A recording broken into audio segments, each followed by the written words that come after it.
One of the most visually stunning movies of the year with action, fun, and an exploration of worthiness. There's also an octopus that plays the drums and sharks that shoot lasers. You sold yet?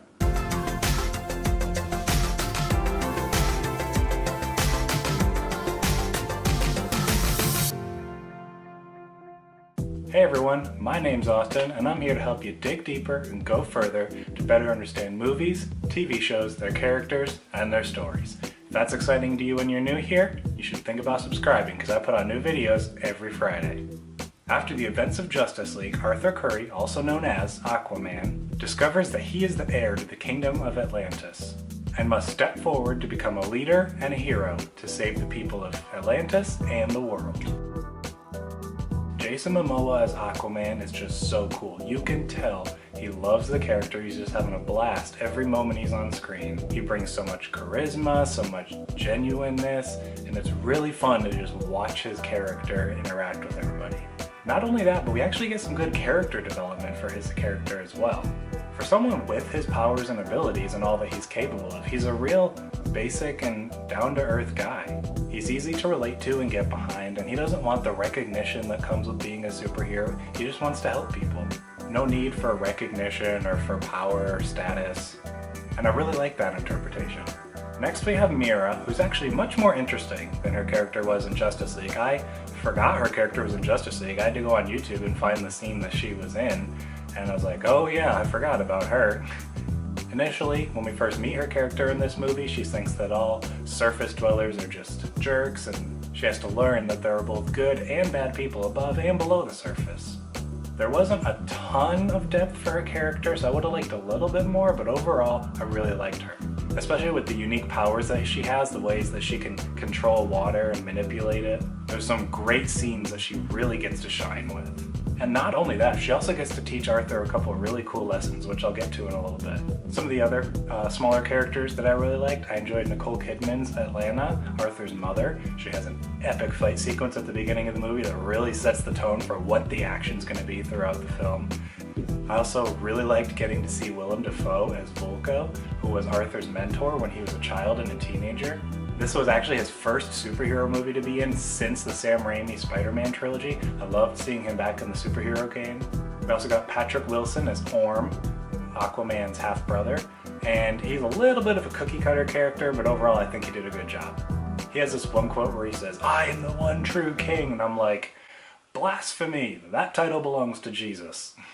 All joking aside, he does a good job though. There's also Black Manta, which I think was really neat to include.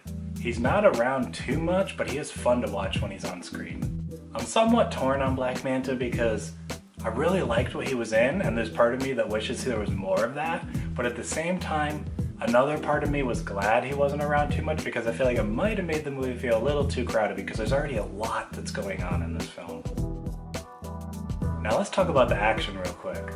I think all of the action scenes were really unique. Not just because most of them took place underwater, but there was these zooming in and zooming out tracking shots, combined with the special effects, and some of the action was similar to the way it was done in Wonder Woman, where it really feels like a comic book, and I really appreciated that. Another thing I really liked about this movie is it was an Aquaman movie. Just an Aquaman movie. There's no mention of the DCEU, or whatever they're calling it these days. It's not trying to be a sequel, it's not trying to be a prequel, or setting something up further down the road, anything like that. It's a story about Aquaman, and it stays focused on that. And in a world full of cinematic universes, I was very thankful for that. As far as themes go, there's absolutely a few that I want to talk about and go over. The overall theme of this movie is that of worthiness, which kinda shares a few vibes with Thor and Black Panther, but in my opinion it was different enough that it can still stand out as unique. And I think that's mainly thanks to the uniqueness of Arthur's character.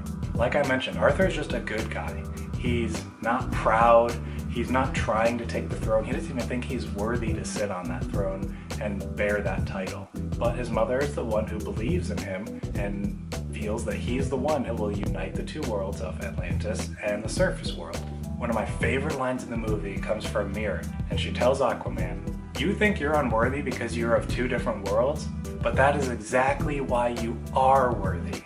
And man, I just loved the power behind that, and it really just, it's exactly what he needed to hear to motivate him to see this through. He deals with self-doubt for so long in this film that he needed someone who could really just tap into his heart and give him that push that he needed. Overall, Aquaman has been one of the most fun movie experiences I've had this year. It's definitely going to make my top 10. Between the special effects, the fun, the journey we get to follow Aquaman on as he grows into a leader and a hero, it's a blast. If you have the opportunity, I definitely recommend checking this one out. Thank you for sticking around to the end of the video. If you have not yet subscribed to my channel, please consider it. I put out new videos every Friday, and I'm actually going to be coming out with my top 10 movies of 2018 in the next couple weeks, and I don't want you to miss that. And if you're interested in talking about faith, film, and everything in between, you're already in the right place. You can check out another one of my recent videos right here, and I will see you in the next one.